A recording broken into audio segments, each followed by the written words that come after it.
जय हिंद दोस्तों, welcome back to my YouTube channel. तो आज मैं हुआ, मेरे साथ मुन्ना है। तो हम दोनों मिलकर ये बताएंगे आपको कि 30 दिन का हमारा क्या स्ट्रेटेजी था, आप लोग क्या फॉलो करेंगे। जो 100-110 नंबर आ रहा है तो 130 तक आप कैसे ला सकते हो लास्ट एक महीना में।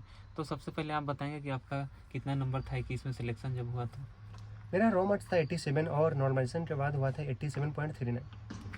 वही लगभग मेरा भी था 91। तो हम लोग कैसे बढ़ा इसको, लास्ट पल में कैसे बढ़ा सकते हैं आप।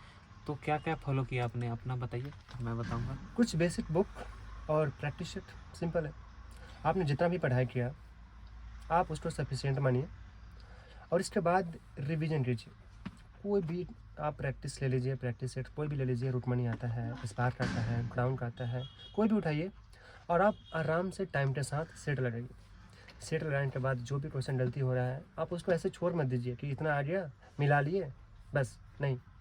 जो गलती हुआ है आप उस पर थोड़ा सा रिसर्च करिए, क्यों गलती हो रहा है।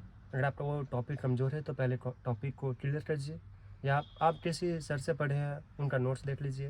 यूट्यूब पे बहुत सारा चैनल है, आप किसी से भी पढ़ लीजिए, सिंपल। तो अभी लास्ट पल में तो यूट्यूब से दूर ही रहना ठीक है, क्योंकि अभी क्लास करने का समय नहीं है। नहीं, आप मोस्टली टाइम यूट्यूब पे मत दीजिए। मत आप दीजिए, जैसे कोई आपको टॉपिक है, जैसे आप रीजनिंग का कैलेंडर में से क्वेश्चन गलती हो रहा है हाँ। तो बहुत सारा टीचर है, आप जिससे समझ में आता है अच्छा आप उनसे पढ़ लीजिए बस। जो आपका जैसे पार्टिकुलर जो टॉपिक है हाँ। कि जो गलत हो रहा है सेट में उसको। हाँ बस। और सबसे पहले आप कीजिए कि अगर सेट लगा रहे हैं ना तो सेट लगा के डिस्कस करना सबसे ज्यादा जरूरी है। अगर सेट लगा के आप डिस्कस नहीं किए उसका तो सेट का मतलब है नहीं। कम से कम 2 लगाना चाहिए अभी, क्योंकि 60 मिनट का एग्जाम है।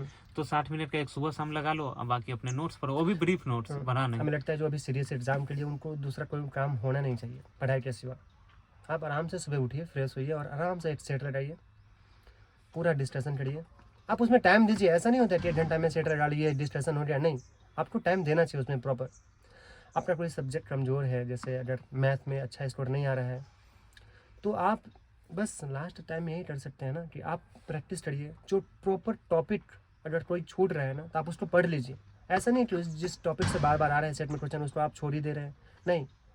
इतना भी टर्म टाइम नहीं है कि आप एक टॉपिक कंप्लीट नहीं कर सकते, कर लीजिए उसको, अच्छा हाँ, जैसे मान के चलो कंपाउंड स्टेट का किस्त वाला क्वेश्चन नहीं बन रहा है। हाँ। तो हम सर्च करेंगे यूट्यूब के किस्त वाला क्वेश्चन, कोई भी सर का पढ़ लीजिए। जरूरी नहीं है कि इस मास्टर का पढ़ना है, इस टीचर का पढ़ना है। कोई जिसका समझ में आए सब वही बताता है। अब उस पार्टिकुलर टॉपिक को आपको देख लेना है और ये भी करना है कि अगले सेट में वो भेल हो रहा है या नहीं, हमसे बन रहा है नहीं। बाकी रीजनिंग के लिए टाइम का क्या? रीजनिंग में क्या है ना कि आपको कुछ टॉपिक है रीजनिंग का जो बाकी पढ़ना पड़ेगा। कैलेंडर हुआ, क्लॉक हुआ, डाइस हुआ, ब्लड रिलेशन हुआ, आप ये सबको पढ़ना पड़ेगा। और बाकी जो होते हैं ना वो मिशन नंबर, वो आपका जब प्रैक्टिस करोगे ना आपका कॉन्सेप्ट खुलेगा। बहुत सारा कॉन्सेप्ट वो है, सेट से ही हो जाएगा। और आप कुछ सेट बनाइएगा, आपको एक्सपीरियंस होगा कि किस टाइप तक पूछा जा सकता है क्वेश्चन। और कुछ क्वेश्चन नहीं बनेगा ना तो इसके लिए डीमोटिवेट नहीं होना है।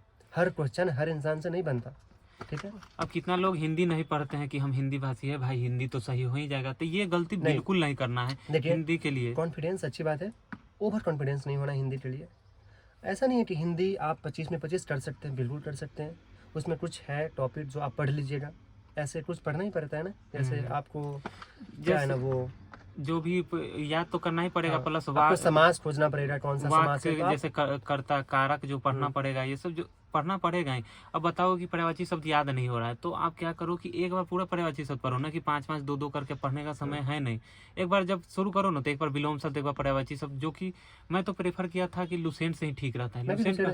लुसेंट करने से ठीक है। उसके बाद मैं एक जेएफटी के लिए चंद का बाद में प्रैक्टिस के लिए लिया था। लेकिन ज़्यादा आपको यूजुअल अगर पूरा लुसेंट क्लियर है ना तो आपको 17-18 क्वेश्चन उसी में से आएगा, मान के चलो 100% की आएगा ही। बट सबसे बड़ा चीज़ है कि आपका लुसेंट क्लियर होना चाहिए। अब बाकी जीके जीएस के लिए, जीके जीएस के लिए मेरा बेसिक बुक था वो एसपीडी का था, नहीं सामान्य ज्ञान। उसका सामान्य ज्ञान भी था, विज्ञान भी था, एक लुसेंट था और बाकी प्रैक्टिस ही था। कुछ ज़्यादा आप ओवर मत कर लीजिए किताब की, आप देख के टेंशन हो कि किसको पढ़ना है किसको नहीं। नहीं, आपको सोर्स जितना कम से कम हो रखिए, उसको रिवीजन करते रहिए, पर्याप्त है।